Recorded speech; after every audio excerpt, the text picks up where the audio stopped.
गुज़िश्ता तकरीबन 3 सालों कबल बेंगलुरु में मंसूर खान नामी सरगना की आई मॉनिटरी एडवाइजरी IMA नामी एक पोंजी कंपनी ने हलाल सरमायाकारी के नाम पर हजारों इन्वेस्टर्स को तकरीबन 4000 करोड़ रुपयों का चूना लगाया था।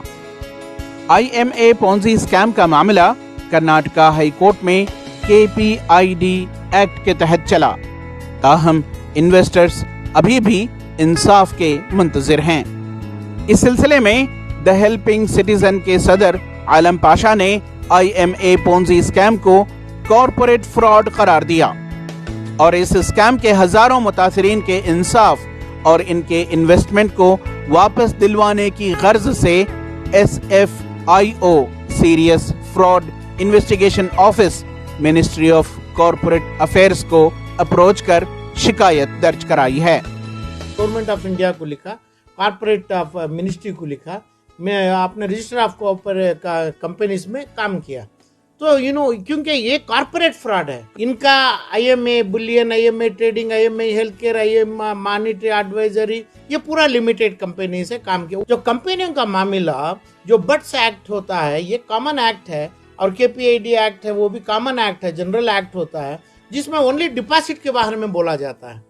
ये 19 से 2022 तक पूरे के पूरे 3.5 साल एक ही बोलता है मैं डिपॉजिट नहीं लिया, मैं शेयर कैपिटल लिया। शेयर कैपिटल में मैं जिसको दिया, समझो मैं रोशन बेग को 400 करोड़ दो, दूसरों को दो, तीसरों को दो, ये पैसा मेरा बिजनेस प्रमोशन का होगा। जब बिजनेस प्रमोशन कंपनी में लागू होता है तो इसलिए इसमें मैं डिपॉजिट का मतलब सूद के साथ, इंटरेस्ट के साथ वापस देना है। कंपनी का पैसा जो ओनली एक्सक्लूसिवली वो पैसा सिर्फ बिजनेस में प्रॉफिट आएगा, तो लॉस भी हो गया तो जीरो बता सकते हैं। वही एक्ट के ऊपर जा रहे हैं। इस सिलसिले में IMA पोंजी स्कैम की CBI से हुई जांच के दौरान इसके सरगना मंसूर खान की जमानत को चैलेंज न किए जाने पर आलम पाशा ने सवाल उठाया है। इनकी रिहाई कैसा हो गई? इनकी जो रिहाई है, अब उसमें इन्होंने बोला कि मैं मेरा एक्ट में मुझे 3 साल की सजा, KPID act, CBI act, IPC act, maximum 3 years सजा। 3 ईयर्स सजा में बेल मुमकिन है, बेल पक्का दे सकते हैं। क्यों? सजा के तो 6 महीने से 3, उसके बढ़ को नहीं है। इन्हें किया 14,000 करोड़, 4,000 बोलते हैं, 14,000 करोड़ का फ्रॉड किया इन्हें, और इसको 3 साल, या ना 3 साल में आराम से बैठ के आ सकता है, इसमें बेल भी मिलता। और प्रिमा फेसी ये जुल्म किया, ऑफेंस किया, रिकॉर्ड है। और इन्हें जो हो के 2000 अक्टूबर यानी फरवरी 2020 में ऐसा कुछ रिहा हुआ इन्हें, तो हो गया 2 साल। तब तक मरा नहीं, उसको कोई स्ट्रोक आया नहीं, उसको उन्हें सेनोसिस करके डायबिटीज में नीचे गिर के ऐसा ही मरा नहीं उन्हें। तो देयर इज एविडेंस। तो परमानेंट बेल कैसी होती है? CBI है और हर्ष गुप्ता है और ED है, ये तीनों लोग इसको अपील कैसा नहीं करें? तो इसमें कानून अलग है, IPC का नहीं है, इसमें SFIO का लगा, तो उसमें 10 साल की सजा होती है, और 10 साल की सजा में बेल नामुमकिन है।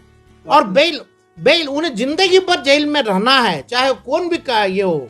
और इसमें जो आदमी मंसूर है, उसके अकॉम्प्लिसेस, तुम्हारा TV चैनल होगा तो उन्हें तुम्हें मेन अकॉम्प्लिसेस कहा जाएगा, IPC में नहीं है।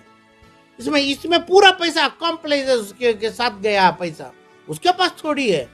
ये 400 करोड़ रुपए का जो पैसा अभी 200 करोड़ होके रहेगा, और उसका उन्हें वापस पैसे जो प्लेज किया है, फलांग किया है, मॉर्गेज डाला है, वो भी देना पड़ेगा। जेल में रखने में तुम्हें कहाँ कामयाब हुए? यानी CBI, ED, हर्ष गुप्ता, यानी ये पूरे के जितने इसमें एडवोकेट्स इन्वॉल्व हैं, प्राइवेट एडवोकेट्स, और जितने ग्रुप्स इन्वॉल्व हैं, IMA के जितने ग्रुप्स भी इन्वॉल्व हैं, इसमें ग्रुप्स बना के बैठ, पूरे जिम्मेदार हैं, इसके साथ मिले जुले हैं। तो इसलिए उसको अपील करेंगे, ये अपील करके उसको तुरंत बेल कैंसिलेशन में डाल के उसको जेल में लेते। तो ये 400 का जो 200 बना है वो नहीं है, पूरे 4,000 करोड़ रुपए, 4 के जगह 15,000 करोड़ रुपए आना है। तो वो पैसा इन्हें किसको दिया है वो ले सकते हैं, जेल से ही पूछ सकते हैं हमें। IMA पोंजी स्कैम के मामले को SFIO को सौंपने के बाद आलम पाशा ने भरपूर उम्मीद जताई कि इन्वेस्टर्स का सरमाया उन्हें जरूर वापस मिलेगा। Serious Fraud Investigation Office controlled by the ministry of corporate affairs, register of companies में गवर्नमेंट ऑफ इंडिया के तहत जीओ बने मेरे कंप्लेंट और मेरे एजिटेशन के ऊपर, इनके कमजोरियों को बता के मेरा कंप्लेंट हुई है। कितने लोग मिले हैं आईएमए के इन्वेस्टर के लिस्ट में भी, इन्वेस्टर के नाम से भी इसके आदमी बन के फिर रहे हैं, उन्हें भी उसका कॉम्प्लेजेंस होंगे, तमाम होंगे, पैसा जरूर आएगा मगर इनको ठगा दिए ये लोग, ये ग्रुप, ये तमाम चीज। अभी तक 2.5 साल से भी इन्हों करे, 3 साल से भी इनको ये टाइम वेस्ट करके लास्ट में इसको बरी करके अक्विटल बना के छोड़ने की पूरी साजिश करे। तो इसलिए कानून सही काम से हो रहा है, हो जाएगा, ये लोगों को पैसा भी आएगा और इन्हें जितना भी पैसा डाइवर्ट करें, डिविएट करें, बाहर रहा तो करेगा भी, वो किधर भी करे जाएगा नहीं, पैसा ढूंढ के आएगा, पैसा ढूंढ के खींच के निकालेंगे। ईटीवी भारत के लिए बेंगलोर से रफीक जब्बार की रिपोर्ट।